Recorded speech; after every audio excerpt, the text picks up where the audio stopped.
Alright guys, let's be serious seriously. This time about Invincible, Season 3. I had to look this up, but it is Season 3, not Season 2. I kind of thought there was just a break between the two because they came out sort of together. But no, it is in fact Season 3. Color me ignorant. This Season 3 as a whole, I thought to be much more memorable and better than Season 2. But I watched it as it premiered the last, up to I think halfway through the season. I started watching it and I got a good few episodes in, and then I watched it as it premiered. But it's much more memorable because even now, weeks after, I still remember the highlights, right? For I guess disclosure, I haven't read the comics. I've been meaning to. I was trying to collect them a while ago from local shops and conventions and things like that I attended, but nobody seemed to have the full set together. I didn't want to piecemeal it, like, hey, I'm gonna buy issues 1, 5, and 2 from you, being the large compendiums. I want to buy the full set from one person to get it over with, so I don't buy, a few here and there and forget about it on my shelf. As of right now, I've watched only the show, though I've seen major spoilers about the comics. It's really hard to avoid them. They're all over the place. I open up my YouTube and bam, the whole thing about Mark getting violated by Anissa, that the female Viltrumite comes down to Earth. When I saw that happen, I wasn't sure what was going to happen. A big part of me didn't really want to see it. So do I really? I don't think I need to go through that plot, especially with how, in my opinion, weak their interpersonal relationships are in the show. I think there's a reason why they really slack off in the animation during the drama portions, right? So them going around that and not doing it, I was happy to see it. But again, I've seen the major plot points like that, even though I really do try to avoid the spoilers. Though, with Invincible, it's impossible. Nobody respects Invincibles. Nobody respects Invincible's major plot points. So there's a few things we're going to go over. However, kind of the first major thing I want to discuss or talk about with Season 3 specifically is the animation.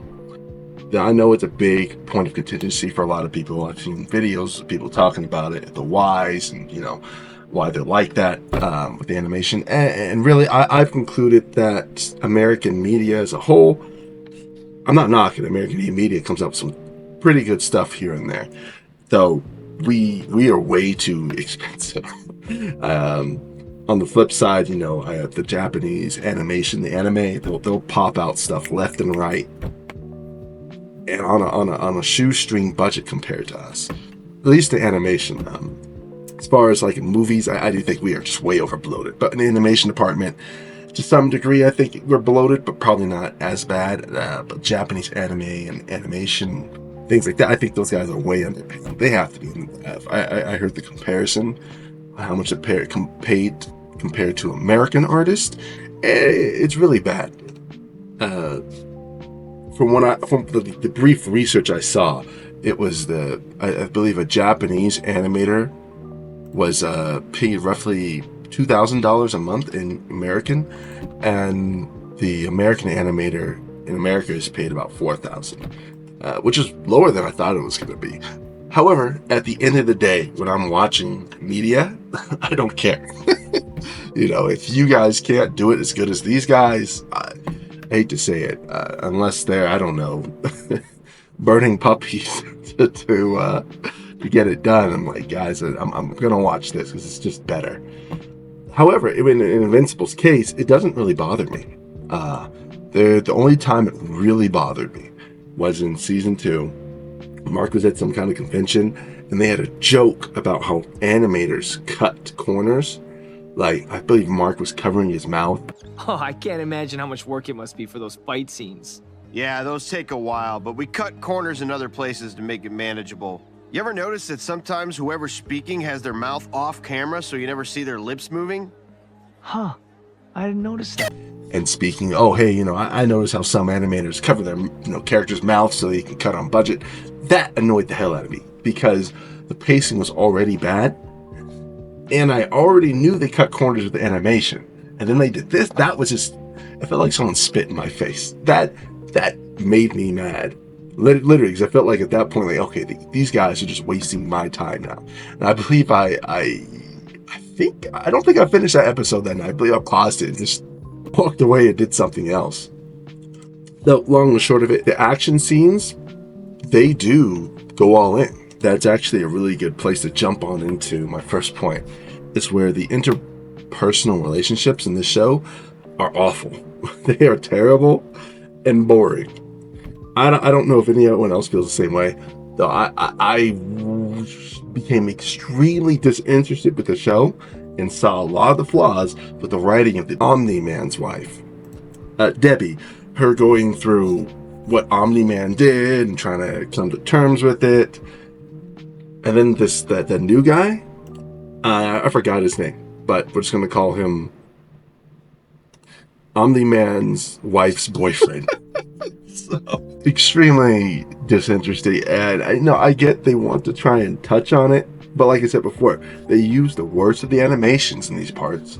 There's static images of two people talking in a room or on a roof, and I don't really know what it's supposed to add to the story. Even the parts between Cecil and Mark and the tension they have felt really forced. In season 3, they have kind of a falling out, and they have these literal all-out brawls, right? Because there's one point where Mark drops down in the middle of the Pentagon or whatever, Cecil's base, and they basically Cecil sicks his undead robots on them, and Mark just plows through them and trying to get to Cecil. And then this part, I make it more like that part was interesting, though it was still written badly. Again, to tie back into the inconsistencies, in season 1, Omni-Man went against 3 of them. It had a rough time. While Mark is just plowing through these things. That goes into my second point. Inconsistencies in the power scaling. I am no power scaler, but you have to turn your brain off to get into some of the scenarios they put into place. Again, with Mark just plowing through 30, 50, whatever he did, the undead robots, while Omni-Man couldn't fight 3. Don't get me wrong, in season 1, the power scaling was jacked. Omni-Man going through that planet and taking it out. While on Earth, 3 robots was taking him down. It's like, all right, that's off. However, the end part was so engaging, interesting, you hand waved it. So it was bad. So I don't know why they don't fix it, because it's consistent through the whole show. In season 3, there's a part where Mark's mom, Debbie, brings up something awkward. And Mark zips around the room, gets his stuff. It shows him just sliding through his like a blur. And then says, okay, goodbye, Mom, and goes upstairs. I'm like, where the hell is this? And the rest of the show is the rest of the show. He's fighting people with average reaction times, and he's just getting clobbered. On the end, with Conquest, he's sending ripples through cities. He's getting thrown into cities, and it's leveling the entire block, cityscape, everything. It's apocalyptic damage. Yet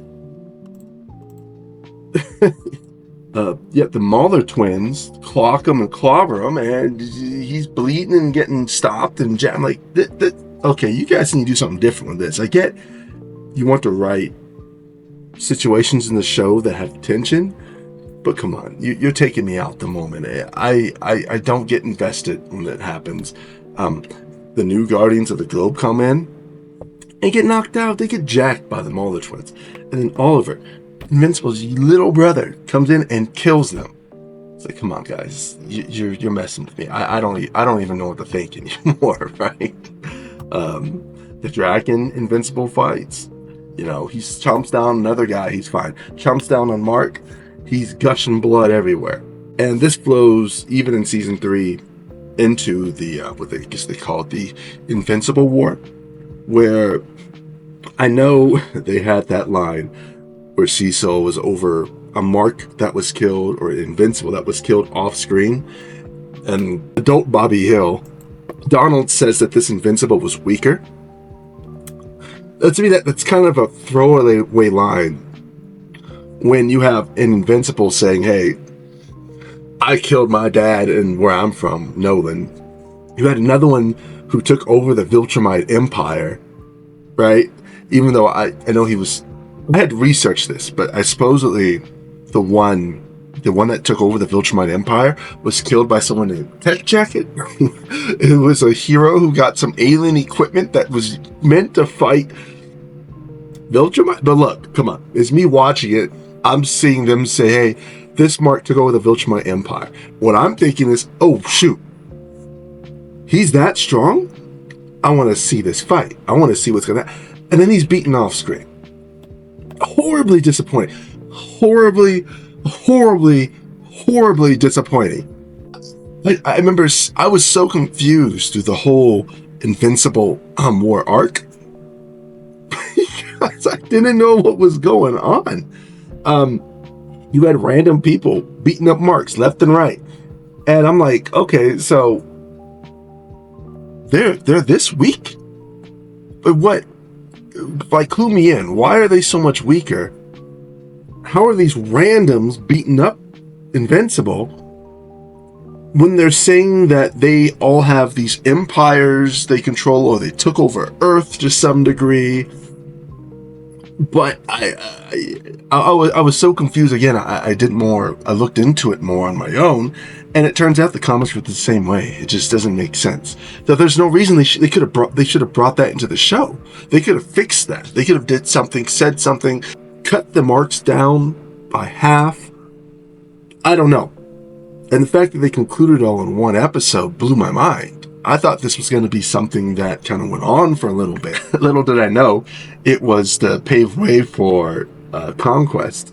Don't get me wrong, Conquest, that whole ordeal was something else. That was a highlight. That was a big highlight. However, I want to save that for last. So I got 3 major gripes with this season. More so than I already mentioned, but three more things I'm talking about before I talk about what I really did like. The first one, William. Please cut that boy out from the show. I can't stand his character. I can't stand when he's on screen. I can't stand any of his plot points. He was okay in season 1. He had a purpose, right? That scene with him in the car and Nolan coming down saying, "Where's Mark?" Classic, right? So get rid of him. He doesn't need to be in the show anymore. He's a waste of time. Second, power play. Thousands of people murdered and the countless other lives. I hate to admit this, but I laughed at this episode. Bean, he was such an idiot villain. Good concept, where Mark made a villain out of someone by accident because when he fought Omni-Man, it had so much collateral, it killed his sister. Okay, good concept. But these people were so stupid, him and his wife, I just started laughing at some point. I remember saying out loud, "Are you kidding me? Like, what are you thinking?" If you guys haven't realized this far, spoilers, okay? I spoil everything. However, there's the climax of the episode where him and his wife, Powerplex and his wife, to get back in Invincible, they say, "Hey, it'll be a good idea. What if me, Powerplex, the villain, kidnapped you, my wife, just faking it, to get Invincible's attention? Because nothing I do seems to get his attention." All right, wife says, "Good idea, honey. Let's do it." Take their newborn kid, or I guess 1 or 2 or something, like one or 2-year-old son, to this construction site, gets Invincible's attention. Him and Invincible have a fight. Guess what? During their super fight, Powerplex vaporizes his wife and kid, then turns around and is like, "Look what you did." I'm like, "What are you, stupid?" It's just like, what? And the cherry on top is Invincible actually got to his wife and child, who he was pretending to kidnap. He had them tied up though. I said, "Hey lady, I'm here to get you out." And she was like, "No, get off of me. What do you want? You animal?" And I'm like, "Lady, things are getting hot and heavy. Let him take you and your kid away from the situation. Let your husband and Invincible have their super fight. Episode ends with Powerplex getting beat up, right, and thrown into super prison. That episode was stupid. Okay, it was the concept, because of how dumb the villain was. It just threw me for a loop. They did not need to make that an episode with that as the premise, with the guy being that dumb. He could have been smarter. Because I couldn't sympathize with him. He was such an idiot. He killed his own wife and kid, blamed it on Invincible. If anything, he would have, was stupid the whole time, vaporized his own wife and kid, and then came to the realization, like, damn, I'm just like Invincible. Like, my wife and kid were the collateral. I was, okay. Without that immediate gratification of finishing the episode and seeing him maybe learn that lesson, complete waste of time. Other waste of time was the episode that had, I want to say maybe 1/4 of the episode was no sound, no nothing, just some song I can't remember, of these two villains committing a crime, getting beat up, almost not making it out, going back to their apartment, we being shown how poor they were. I guess they're dating to some extent. Try to live normal lives, get a job, they suck at the job, get fired, and then go back to being villains again, and then get beat up again, trying to commit the same crime at the same bank. That was as bad for me, that whole segment, as it was at the convention of season 2, explaining the joke at how animators cut corners, as the animators cut corners in the episode. You ever notice that sometimes whoever's speaking has their mouth off camera so you never see their lips moving? I didn't understand why they showed it. I did not sympathize with them, and it seemed completely pointless. These sorts of things, if they keep doing them, they're going to lose their audience. I know people are hyped on Invincible season 3 right now because of the last episodes, but if they keep doing this, they're gonna lose their audience. But Conquest, oh man, Conquest. You know that meme from Emperor's New Groove with the guy doing the capiche? Yes, that whole thing was, I don't want to say perfect, because the Omni-Man fight with Invincible in season 1, that was perfect, or done damn near near perfect. This was just about there. The power scaling, I kind of understood what was going on. Where Conquest was just toying with him and just egging Invincible on. And then Adam Eve in the end doing her whole, power unlocked thing. Which I guess side note, I'm a little worried about Adam Eve, and let me take a detour real quick, I promise. Real fast. Adam Eve is probably the most inconsistent character in terms of power scaling in the whole show. And I'm worried that her whole my power's locked thing and her unlocking is just going to be a dumpster fire. But anyways, in the way it was done in the show for the fight against Conquest, I wasn't mad at it. Though I kind of wish they just let her die. I believe it would have been a big driving point for the next season.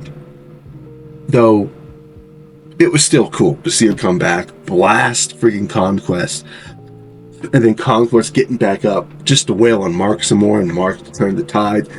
Pretty cool stuff, guys, not gonna lie. Really cool. But that's kind of the thing where I have mixed reviews, because that's what is making me wait for the next season, is the continuation of that. Continuation of some of the cooler points, like Omni-Man breaking himself out with Alan the Alien. That stuff was interesting. They really should have cut away all the personal stuff, the boring personal stuff, and Mark's dumb little friends, and just filled the rest with Alan and Omni-Man. Like the whole buddy cop thing, or buddy not cop, but buddy thing they had going on. Just fill it with that. So it sucks that I don't have a large segment here filled with positives for season 3. because it really was just a small portion that got me hyped. The highs in Invincible are really freaking high, though the lows are most of the show. But that's enough rambling for me. I'm clocking about 30 minutes of me just talking about this show. I don't write scripts, so I really have to consciously make an effort not to go off the deep end. I know the guy who edits my videos, good guy, great guy, does it at the goodness of his heart, try and help me out. He's gonna have a field day probably trying to edit this down. So I'm gonna cut it right here. If you would tell me what you think about season 3, if you're hyped about it or you kind of have feel the same way I do about it, I'd be interested to know. Let's talk. All right, guys. Till next time. Take care.